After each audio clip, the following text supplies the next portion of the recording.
Did you threaten him? Absolutely not. Lucky, the snowplow driver. Let's get to our last question in our investigation for this hour. And that is, did Karen Read cause the O'Keeffe's emotional distress? Was it her reckless behavior that caused it? Let's bring in our experts. Longtime Massachusetts attorney Richard Grundy is still with us. And joining our conversation, Kim Whalen. She's also known as Nurse Kim on the TikTok and the YouTube. All right, Kim, what's your take? Did Karen Read, through her behavior, cause the emotional stress to the O'Keeffes? That's what's alleged in the civil complaint.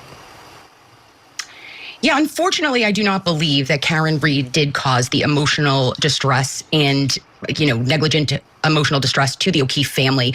Her actions were that of a girlfriend who has gone through now 2 trials and has been acquitted in the death of Officer John O'Keeffe. I believe that she suffered emotional distress, and I do believe that the O'Keeffe family did suffer emotional distress and continue to as they grieve the loss of Officer John O'Keeffe.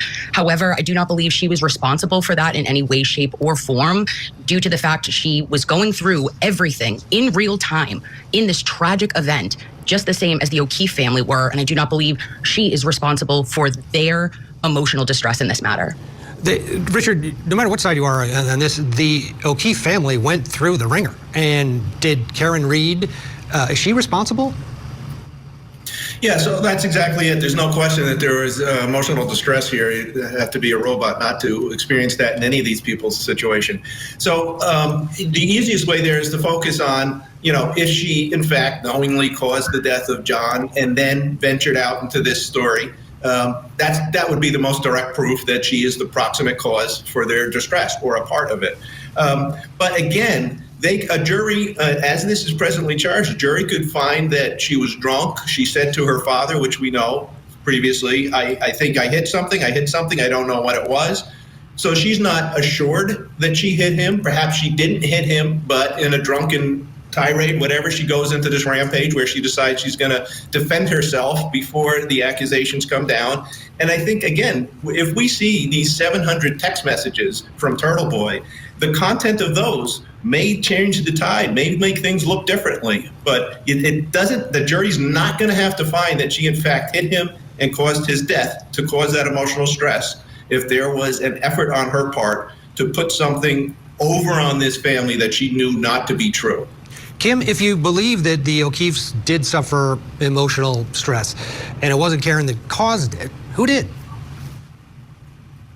Well, I believe that the Commonwealth of Massachusetts and that the Norfolk DA's office and Mass State Police have really put on a case that at best was negligent and at worst was potentially nefarious toward Karen Read.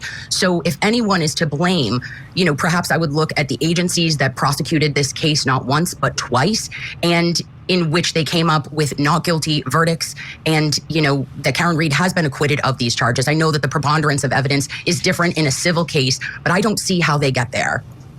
Richard, let's say that the jury believes that, yes, okay, Karen went out and she told her story. There's nothing wrong with that. Did she reasonably know that this would take off to the point where it did? And would it be her responsibility to stop it? Good questions, and those would be decisions for the jury. I would think that, let's say she does not have a legal responsibility to stop it, but it shows that intent to allow the emotional distress to continue on the family. So I wouldn't say she has a legal responsibility to stop it, but it's something that a jury could take into consideration if they feel, again, that she's doing this knowing it to be false and seeing day to day through 2 trials the family suffer through this. I mean, I think for me, the trigger point on this one is the 14-year-old girl and the circumstances where she's being woken up in the middle of the night.